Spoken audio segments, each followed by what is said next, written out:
Can you sing with me? A 1, A 2, a 3, a 4. Take me out to the ball game.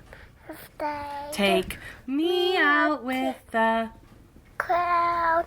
Buy me some Cracker Jack. I don't care if I ever get back. Let me root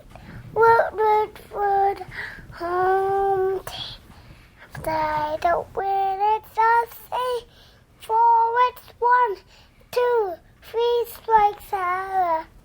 Or the ball game.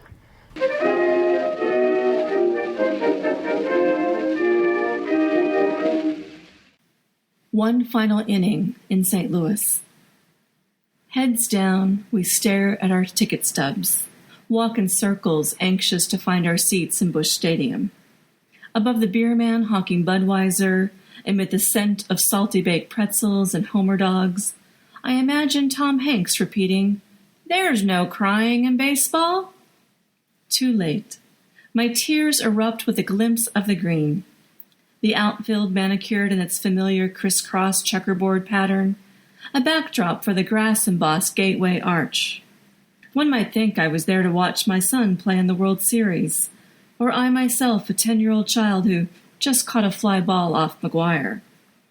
Instead, I walk alongside my dad to share a hot dog and a moment, to revisit one of my favorite childhood memories. My hope is for more days, more years, even though I know it to be, well, unlikely.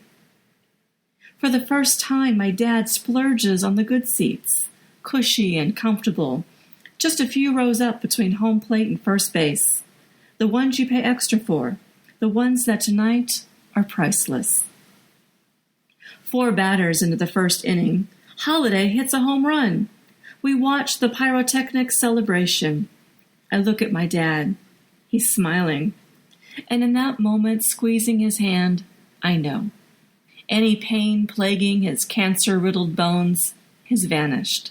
With the embers I watch float down like flashing pinwheels in a purple sky. And it is my heart exploding with fireworks. Hello there. Welcome to this special edition of No Extra Words, the Flash Fiction Podcast, the second annual Baseball Opening Day special. My name is Kris Baker-Dersch. I'm your producer and editor. I received so many submissions for this episode. So many people, so many writers wanted to be part of it, and I easily could have done too. I had to turn down some awesome work to narrow it down to what you're about to hear, and it's going to be pretty long, so I'm going to try not to talk too much. The only possible way I could narrow down what I was receiving was to get into themes bigger than baseball, which is why I'm so glad that we started with Sean Saunders' poem. Poetry can be so raw and can take you to such a place, and April is not only the start of baseball season, but it is also National Poetry Month, which longtime listeners to this show know is a big deal for me, and there will be more on that. But such an honor to start with a poem, and especially this poem. I want to send my heartfelt thank you to Sean for sending it. It's a powerful piece of writing, and I know it is emotional to share that much of your family with a large audience. And so, Sean, blessings to you and your family as we listen to that. It struck me pretty personally as well. Don't have the same experience, but regular listeners to the show know that my dad, who taught me to love baseball, started this year very sick. And the good news is, for me, that my dad is doing great. He is actually planning a summer trip to the Baseball Hall of Fame in Cooperstown, which is a place he has not been since 1978. He is thrilled. And so we, in my family, go into the spring feeling so lucky to have my dad with us and healthy. And the theme, one of the themes that kept emerging and that the beginning of this episode especially is built around is baseball and relationships. It's more than a game. It's the people we experience it with. It's the stories they share. It's the history that gets passed. Coming up, we have 3 pieces of prose in a row. The great thing about this episode is it's total potpourri. It's got fiction, nonfiction, and poetry in it. Next up is Susan Vollenweider. Susan is a former contributor to the show. She was on our very first Valentine's Day special back in Valentine's Day 2016. Susan is one half of the duo The History Chicks. She's a podcasting buddy. Susan is joined by a guest star in her reading of her story. I won't give away who that is. All I will say is I'm waiting for his podcast, and I will totally subscribe when he starts it, so get on that. Following Susan's story is Niles Reddick's First Pitch, which is hysterical, especially given all the conversations about first pitches happening this spring. I will just leave that there. And then we're debuting a brand new segment. Regular listeners know that 2017 has been the year of segments, where in and amongst our short stories, we throw in a few minutes of something different for the show. And we've done writers talking about their writing spaces, and we've done read a tweet from social media, various things. And so we have a new segment. Again, I won't spoil it. I will just say that it was something that had to be aired to sort of bookend what happened last baseball season. And then I will be back to talk a little bit about some of the other themes that come later in the episode and to introduce our final couple pieces of work. So I will turn you over to Susan Vollenweider, and I will be back in a little bit. Oh yeah, I have to say, regular listeners probably know who the guest star was at the very top of the show, and I think I might bring him back in a little bit to talk to you too. So stay tuned for that.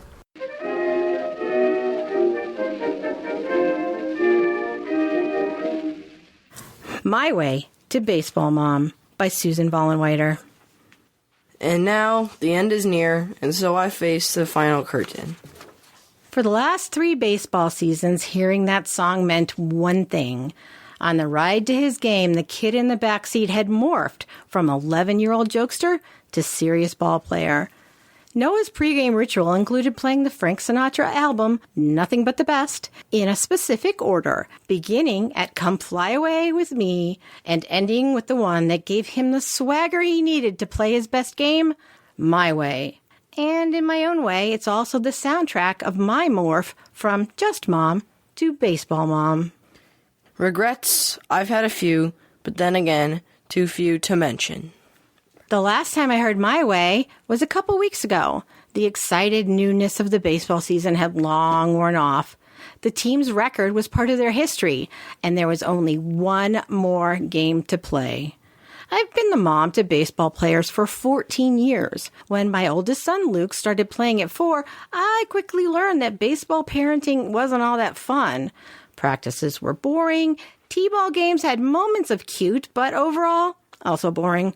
When my husband decided to coach Luke's team, I was more than happy to play second fiddle. And I was not a very enthusiastic fiddle. T-ball to coach pitch to machine pitch to kid pitch. I went to the games, picked up the parent lingo. Good eye. Nice cut. You've got this. All of which I spoke, not yelled, at the right time. Mostly. Yes, there were times, I'm sure you knew, when I bit off more than I could chew. It was inevitable that son number 2 would follow his brother onto the field, and I began what I personally considered my path of most resistance. With son number 1 and my husband on a team of their own, Noah's baseball participation was all on me. T-ball to coach pitch to machine pitch to kid pitch. I bundled in a blanket when practices began in early spring, chose shorts to conceal bleacher butt sweat through the games of summer, and then bundled again for fall ball. But through it all, when there was doubt, I ate it up and spit it out. But I was a dutiful mom. I sat repeating my cheering mantras while picking field dirt out of my eyes and teeth. There were games that I hated, truly hated. Sports skills are hard learned, and while that's the point of playing, watching that learning process is often painful. I read a lot of books. I missed a lot of plays because I was reading a book. I was not a great ball parent. But then Noah found his baseball anthem music, and something changed. I've loved, I've laughed and cried, I've had my fill, my share of losing. As we were listening to My Way en route to the last game of the summer season, I was surprisingly melancholy. Without any effort, I had come to really enjoy the game. I put down my books and discovered that I had learned the rules through osmosis. The loud cheering coming out of my mouth wasn't rote phrases. It was happy, encouraging, or disappointed commentary.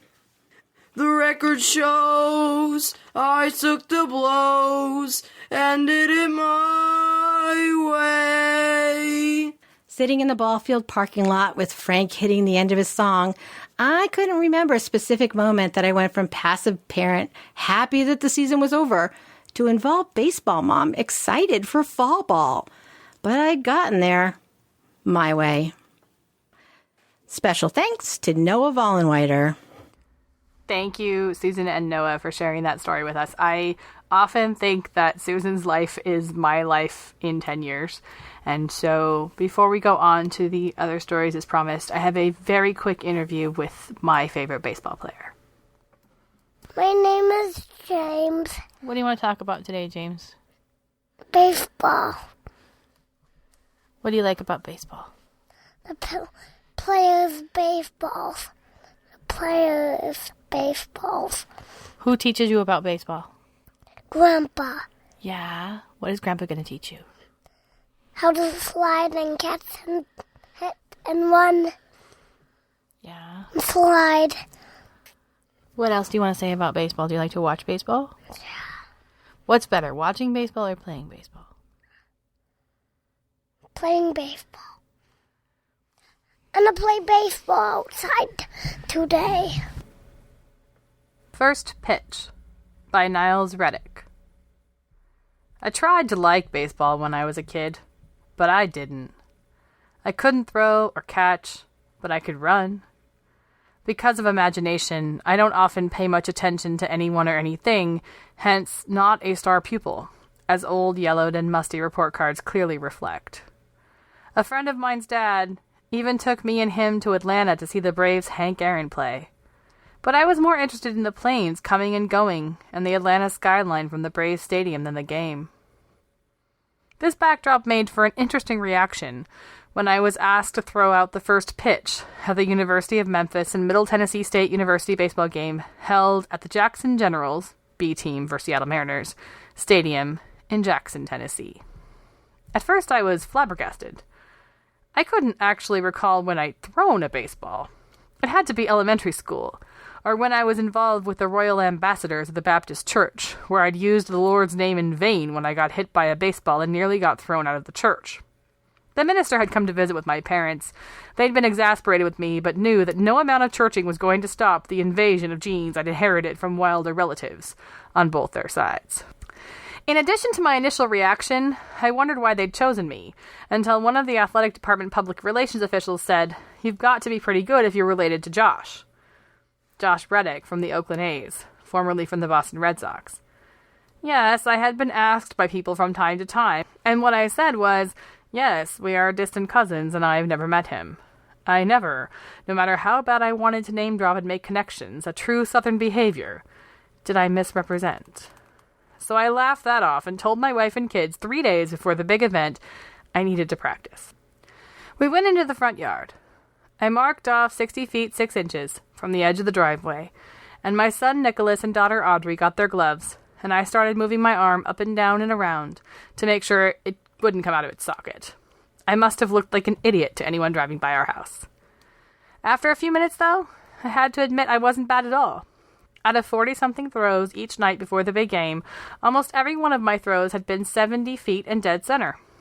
One did go into the road, and one did hit the bricks on the house, but the others were excellent. I felt good and confident, and though my shoulder had a numbing pain from activating long dormant muscles and ligaments that probably had shriveled and disconnected from lack of use through the years, I felt okay. Like maybe I wouldn't end up in the emergency room or kill someone, as I had almost done golfing years before, when my ball knocked someone's dad unconscious at the driving range. On the night of the first pitch, the weather wasn't good. It was projected to rain. I had bought a long-sleeve shirt, school colors, to wear, and I asked my kids to accompany me because there were TV cameras, and I thought when I'm dead and gone, it would be a good memory for them. They introduced me over the loudspeaker, and television cameras were recording as I stepped up to the mound, beautifully raked reddish-brown soil, base plates clean and white, and grass manicured and green. It was a stark contrast to the last days of winter, as if spring was just around the corner. I think I was so nervous that I didn't pay attention at all, and just threw the ball, 70 feet, square onto home plate. "Great pitch," the catcher said when my ball hit his glove and some of the crowd clapped. I had done it. I had proven I could, and then I had fantasies that maybe I was really better than I remember it all those years ago. And on the way home, I told my kids, I should have played baseball more.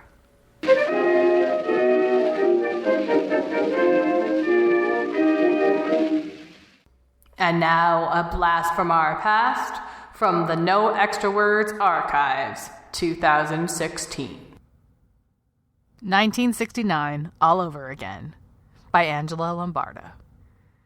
It's 1969 all over again, was Janet's best friend Amy's anguished cry that only a Cub fan could know.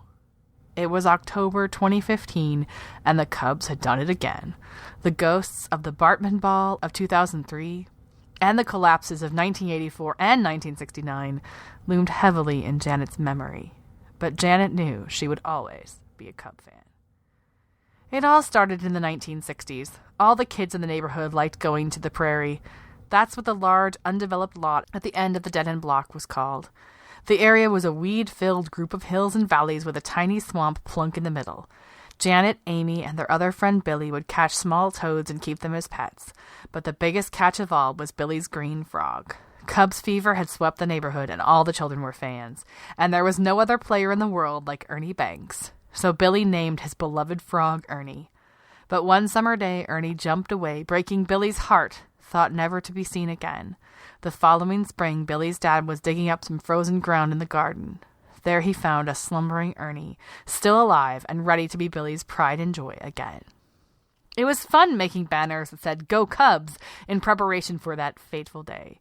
Amy's mom drove all the kids in her gigantic Ford to Wrigley Field, where they waited in line to purchase tickets that cost less than $3. But even a player like Ernie Banks couldn't save the Cubs against the Mets pitching that year, and somehow their hopes for a series win fizzled like a dried-up leaf in the hot August sun. The full impact didn't affect the 10-year-old Janet and Amy as much as the fact that they couldn't keep using their banners anymore. Go Cubs was put in baseball mothballs. Joy swirled around the city of Chicago in 2003. The Cubs had captivated Janet and Amy again. All eyes were on Wrigley. The baseball world was the Cubs' oyster until the foul ball. A pall fell over the windy city. Disappointment lingered for Janet until 2015. The young sleeper of a team re-energized Janet and Amy's love for baseball once more with a great season.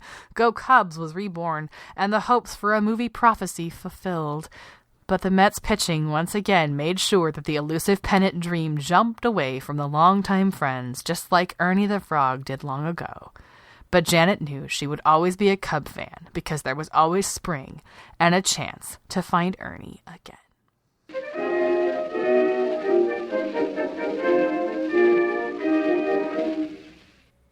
Astrid from Sweden, by Bill McStowe. Flaherty's eyes landed on the Crawford boxes. "So," the fellow next to him said, "you make the trip once a year?" "That's right," Flaherty told him. Down on the field, the pitcher was in trouble and stepped off the mound.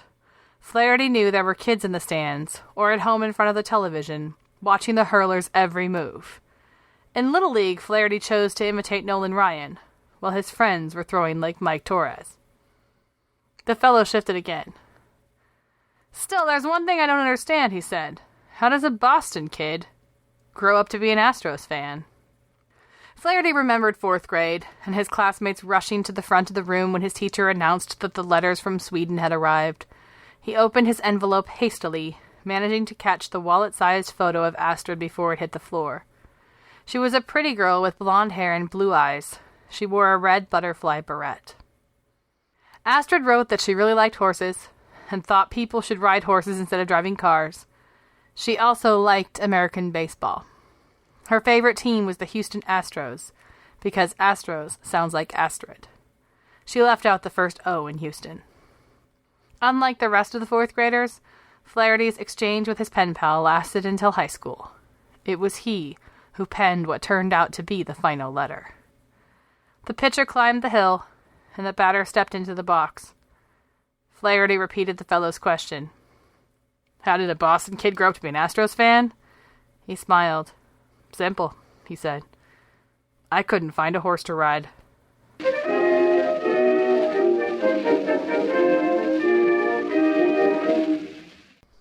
Hello, it is Kris Baker-Dersch, your producer and editor, interjecting myself once more into this episode before we close it out.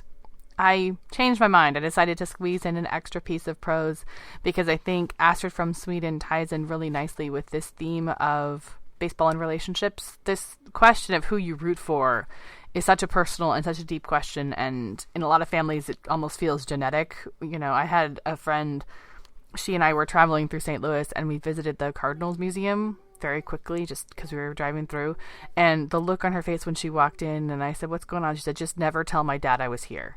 I could never tell my dad that I was standing someplace where the Cardinals were celebrated. Can't happen." And so Astrid from Sweden is a great take on how people impact our relationship with this game. I have one more piece that I'm going to share with you before we close out, but before I do, I have to give a couple of brief announcements. If you are interested in show notes or more details about anybody we've heard from today, please visit us at noextrawords.wordpress.com. That is where all of that stuff lives. No Extra Words will be back with a regularly scheduled programming episode in mid-April. I always appreciate regular listeners, you letting me take over the show with something different, and so we'll be back to normal. We will continue a celebration of National Poetry Month, and we'll be sharing short fiction. You may hear my buddy in the background telling me it's time to head up and move out of here. Before I do, I want to give credit to the music you are hearing throughout today's episode is the Haydn Quartet singing Take Me Out to the Ball Game, which is in the public domain. That recording comes to us courtesy of the Free Music Archive. If you stick around to the very end of this episode, following Carolyn Martin's great poem about a woman's relationship with this game is a little preview of another podcast that I do that is all about women's baseball. And I just wanted to give you a little snippet of that. If you stick around to the end, I hope you'll check that out. In the meantime, I will see you in a couple of weeks here on No Extra Words, the Flash Fiction podcast. Happy baseball season.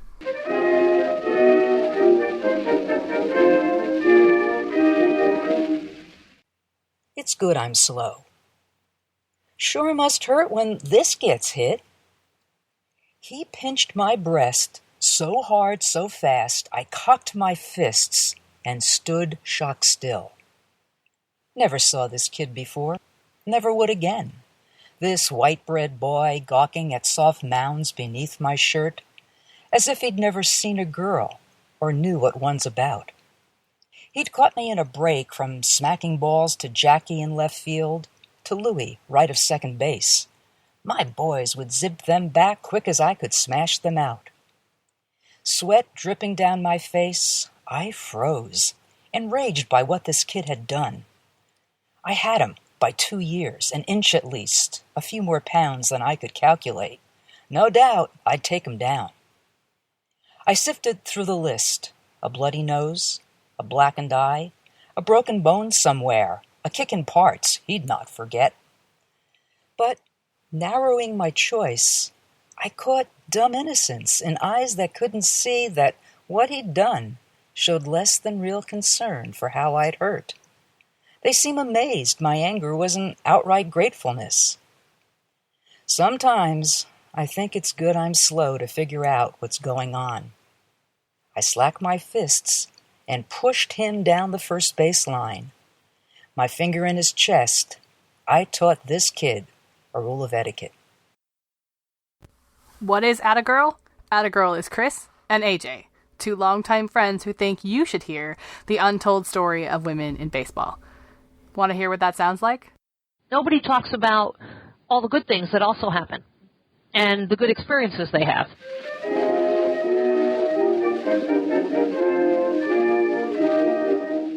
Well, he says, I want you to come back east and play professional baseball. I says, you're out of your mind. Had the fever and had it bad.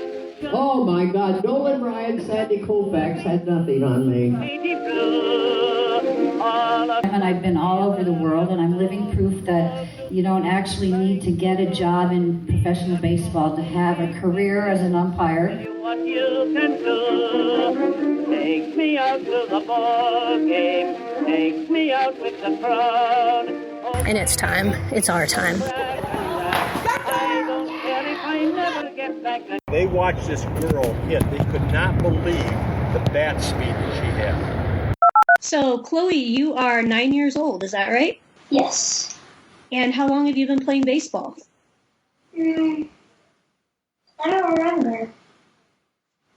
Okay, so you've been playing baseball as long as you can remember. It's a special culture. The chatter that you might hear during an AAGPBL game might include something like, "You gotta have pepper over here. Let me hear you over here. I can't hear you over there." I love that. So one of the things the history chicks like to do is they like to drop a woman into history. And one of the things I like to do is I like to drop a woman into baseball history. Okay, this is going to be interesting for me because the woman that we're going to talk about today is the same age as me, so... Well, it's funny. It's going to feel like you're dropping me into history. She's the same age as somebody else, too, because in 1989, Ken Griffey Jr. played his rookie year with the Seattle Mariners at the age of 19. Okay, I'm in good company. And on March 17th, 1989, Julie Croteau played her first game with the St. Mary's Seahawks, becoming the first woman to play NCAA baseball. I feel like we should call this show 6 Degrees of the AAGPBL because we can't let an episode go by without talking about them in some way, shape, or form. And she was nicknamed Pretty Bonnie Baker. And I'll be honest with you, I don't like that nickname. And so in my research, I was thinking the fabulous Bonnie Baker. If you want to hear our special brand of storytelling, please tune in to the Atta Girl podcast wherever you find podcasts or visit us at womensbaseball.libsyn.com. Definitely tune in April 15th for our Jackie Robinson Day special when we talk about the top moments for African American women in baseball history.